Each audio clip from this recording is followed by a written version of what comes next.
Hello बच्चों, आज हम आप सबको एक अनोखी कहानी सुनाने जा रहे हैं जो है बिना हाथों वाले लड़के की कहानी। गेहूं पीसने वाली एक चक्की का मालिक अब अपने बुरे दिनों के कारण बड़े ही गरीबी की जिंदगी बिता रहा था, क्योंकि अब उसकी चक्की पर कोई भी गेहूं पिसवाने नहीं आता था। गरीबी के कारण वह अपनी पत्नी और बच्ची के लिए 2 वक्त की रोटी भी नहीं जुटा पाता था। आटे की चक्की के पीछे एक सेब का पेड़ था, उसके साथ ही उसका टूटा फूटा घर।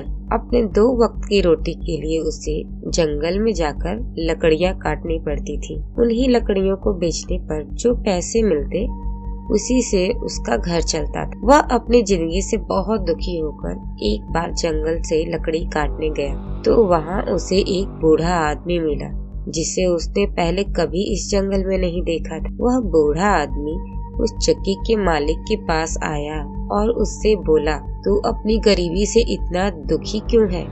मैं तुझे बहुत अमीर बना सकता हूँ अगर तू मुझे वह चीज देने का वायदा करे जो मैं तुझसे मांगू। चक्की के मालिक ने सोचा, मेरे पास इस बूढ़े को देने के लिए है ही क्या? यह मुझसे कौन सी मेरी जायदाद ले लेगा? वह पहले ही अपनी गरीबी से बहुत दुखी था। उसने अमीर बनने के लालच में बिना कुछ सोचे समझे बूढ़े की बात मान ली और उसे वह चीज देने का वायदा भी कर लिया जो वह मांगेगा। बूढ़ा आदमी एक रहस्यात्मक हंसी हंसकर बोला, अब मैं 3 साल बाद तुम्हारे पास अपनी चीज लेने आऊंगा। इतना कहकर वह बूढ़ा आदमी वहां से चला गया। जब लकड़ियां काटकर चक्की का मालिक अपने घर पहुंचा तो उसकी पत्नी दौड़कर उसके पास आई और बोली, तुम मुझे सच सच बताओ कि हमारे घर में अचानक यह इतना सारा धन कहाँ से आया? हमारे घर के सारे बर्तन धन से भर गए हैं। यह सब कुछ एकदम कैसे हो गया? कोई आदमी बाहर से धन लेकर हमारे घर नहीं आया था। मैं तुमसे पूछती हूँ, ये सब क्या है? उसका पति बोला, शायद यह सब उस बूढ़े आदमी की दया है जो मुझे आज पहली बार जंगल में मिला था। उसने मुझसे केवल एक चीज की मांग की थी और उसके बदले में बहुत सारा धन देने का वायदा किया था। उसकी पत्नी ने पूछा, वह बूढ़ा आदमी इतने सारे धन के बदले में कौन सी चीज मांग रहा था? चक्की का मालिक बोला, चक्की के पीछे जो सेब का पेड़ है शायद वह उसे लेना चाहता होगा। पत्नी तुरंत जान गई कि वह बूढ़ा आदमी शैतान था। वह सेब का पेड़ नहीं बल्कि उस सेब के पेड़ से सेब तोड़ती हुई उसकी बेटी को उनसे छीनना चाहता है। यह सोचकर वह बहुत डर गई और साथ ही उसे अपने पति पर भी बहुत गुस्सा आया, जिसने धन लेने के लालच में बिना कुछ सोचे समझे हाँ कर दी। उसकी समझ में नहीं आ रहा था कि वह अपनी बच्ची को शैतान के चंगुल से कैसे बचाए। चक्की के मालिक की बेटी बहुत ही सुंदर और सुशील थी, साथ ही ईश्वर की बड़ी भक्त थी। रोज सुबह नहा धोकर वह ईश्वर की प्रार्थना करती थी। इधर धीरे धीरे 3 साल बीत गए, किसी को पता ही नहीं चला। तभी एक दिन अचानक वह बूढ़ा आदमी उस चक्की के मालिक के सामने आकर खड़ा हो गया और उससे बेटी देने की मांग उससे की। चक्की का मालिक उसकी मांग सुनकर घबरा गया। उसने तो सपने में भी नहीं सोचा था कि वह बूढ़ा इस पैसे के बदले में उससे उसकी बेटी की मांग करेगा। जब वह अपनी बेटी को बुलाने पहुंचा तो वह ईश्वर की पूजा कर रही थी।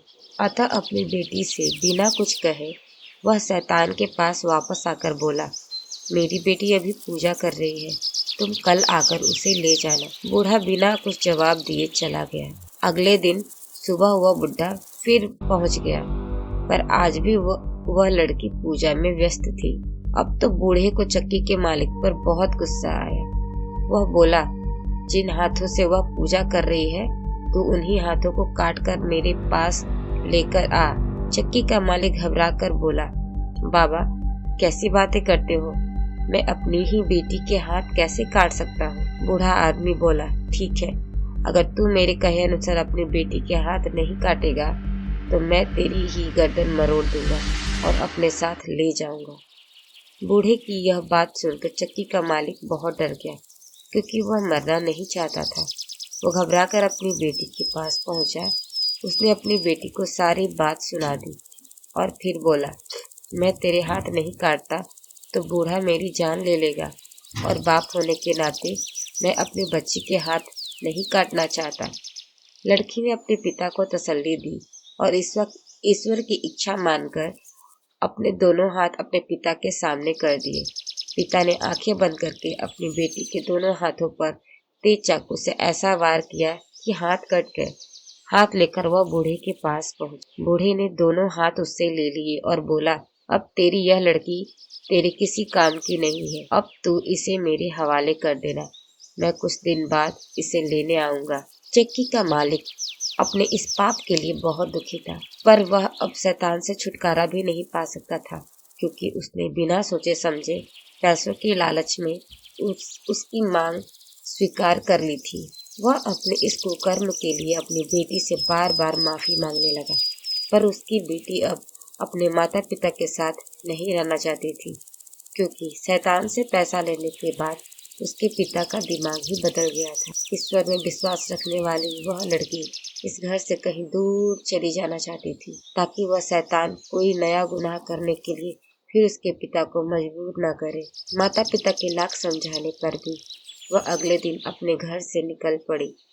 चलते चलते शाम को वह सुंदर और बड़े बगीचे में पहुंची। दिन भर चलते रहने के कारण वह बहुत थक चुकी थी और साथ ही उसे बड़ी भूख भी लगी। बगीचे में नाशपाती के पेड़ों पर 2-4 पकी नाशपातियां लटक रही थी। उन्हें देखकर उस लड़की की भूख और बढ़ गई, पर उन तक पहुंचना उसके बस का नहीं था, क्योंकि एक तो फल बड़ी ऊंचाई पर लगे थे और दूसरे उसके हाथ ही नहीं थे। वह अपनी लाचारी पर बहुत दुखी हुई और वहीं जमीन पर बैठकर ईश्वर का ध्यान करने लगी। तभी सफेद कपड़े पहने एक सुंदर सी लड़की उसके सामने आ खड़ी हुई और बोली, मैं तुम्हारी मदद करने आई हूँ। तुम्हें भूख लगी है और तुम सामने वाले पेड़ की पकी हुई नाशपातियाँ खाकर अपनी भूख मिटाना चाहती हो। मैं अभी तुम्हारे लिए कुछ पक्की नाशपातियाँ तोड़ कर लाती। इतना कहकर वह सुंदर सी लड़की 3-4 नाशपातियाँ तोड़कर लाई और अपने हाथों से खिलाने लगी। उस बाग का माली यह सब कुछ देखकर भी डर के मारे चुप रहा। उसे लगा कि यह जरूर कोई भूत है जो सफेद कपड़ों में उनके बाग में घुस आया है। लड़की की भूख जब शांत हुई तो उसने उस देवी को हृदय से धन्यवाद दिया और वहां से उठकर झाड़ियों में छुपकर सोने के लिए चली गई। अगले दिन जब वह उस बाग का मालिक एक सुंदर सा राजकुमार उस मालिक के पास पहुंचा तो माली ने उसे यह अनहोनी घटना सुनाई, पर उस राजकुमार को विश्वास नहीं हुआ, क्योंकि आज तक उसके बाग में कोई भूत प्रेत नहीं आया था। उसे लगा कि उसके माली ने जरूर कोई सपना देखा होगा, पर माली अपनी बात पर डटा रहा। उसने अपनी दोनों आंखों से सब कुछ देखा था। राजकुमार बोला, ठीक है, आज रात मैं भी तुम्हारे साथ इसी बगीचे में छुप कर देखूंगा कि सचमुच वह कोई भूत तो नहीं है। सारे दिन चुपचाप वह लड़की घनी झाड़ियों में छुप कर बैठी रही, पर जैसे ही थोड़ा अंधेरा होना शुरू हुआ, वह झाड़ियों से निकलकर नाशपातियों के पेड़ के पास पहुंची और ईश्वर से प्रार्थना करने लगी। ईश्वर ने उसकी प्रार्थना सुन ली। कल वाली सुंदर सी लड़की 3-4 नाशपातियां लेकर उसके पास पहुंची और उसे अपने हाथों से खिलाने लगी। जैसे ही नाशपातियां खत्म हुई, वैसे ही राजकुमार, जो अपने माली के साथ एक बड़े से पेड़ के पीछे छुपा हुआ था, झट से बाहर आया और बोला, तुम लोग कौन हो? तुम इस दुनिया के लोग हो या किसी और दुनिया के? बिना हाथों वाली लड़की उस अजनबी को देखकर डर गई।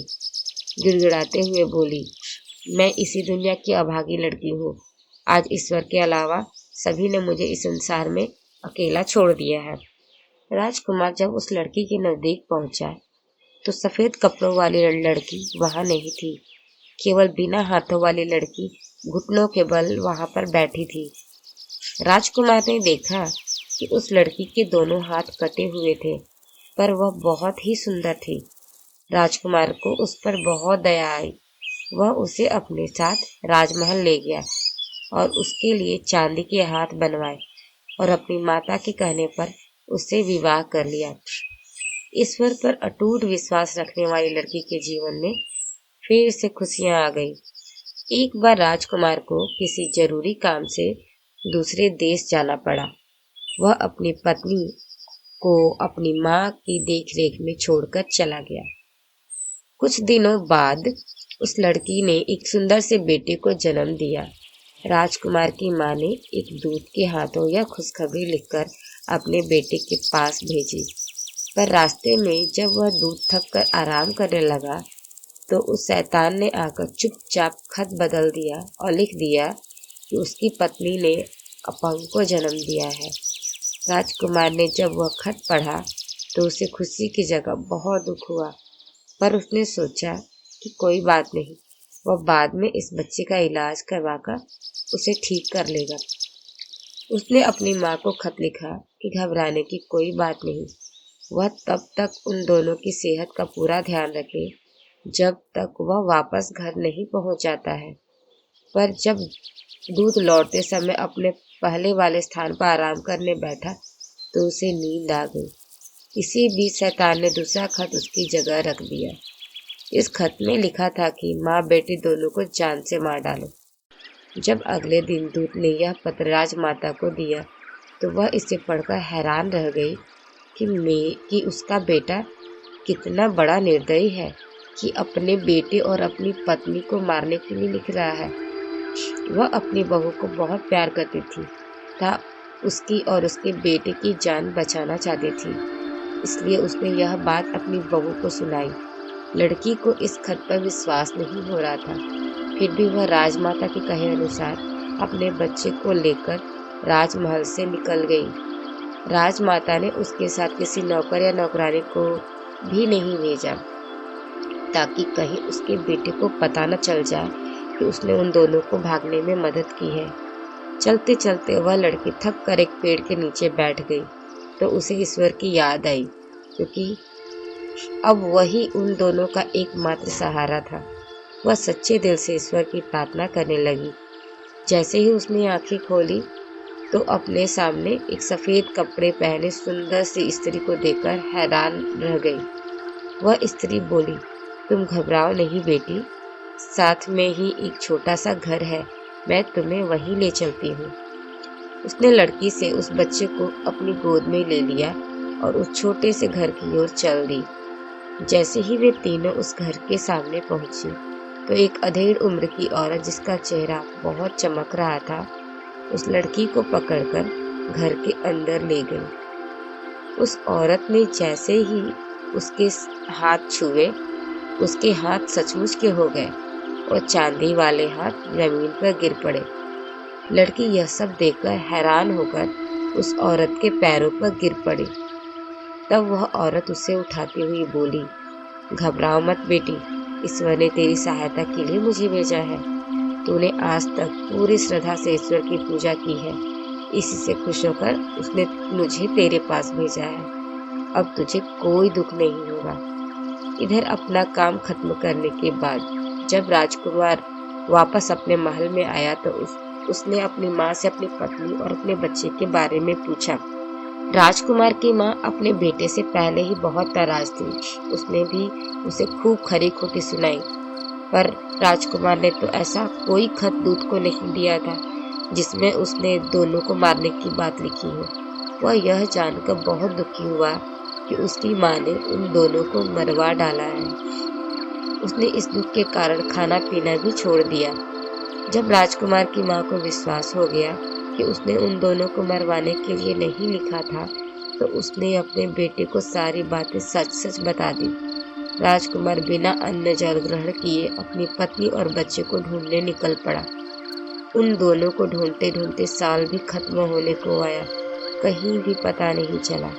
शहर शहर भटकने के बाद राजकुमार एक बार उसी जंगल में पहुंच गया जहां वह लड़की अपने बच्चे के साथ रह रही थी। इतने बड़े जंगल में एक छोटा सा घर देखकर वह बड़ा हैरान हुआ। उसने डरते डरते उस घर के दरवाजे को खटखटाया तो एक अधेड़ उम्र की औरत ने दरवाजा खोला। उसे देखते ही बोली, आइए राजकुमार, इस छोटे से घर में आपका स्वागत है। आपने यहाँ आने का कष्ट कैसे किया?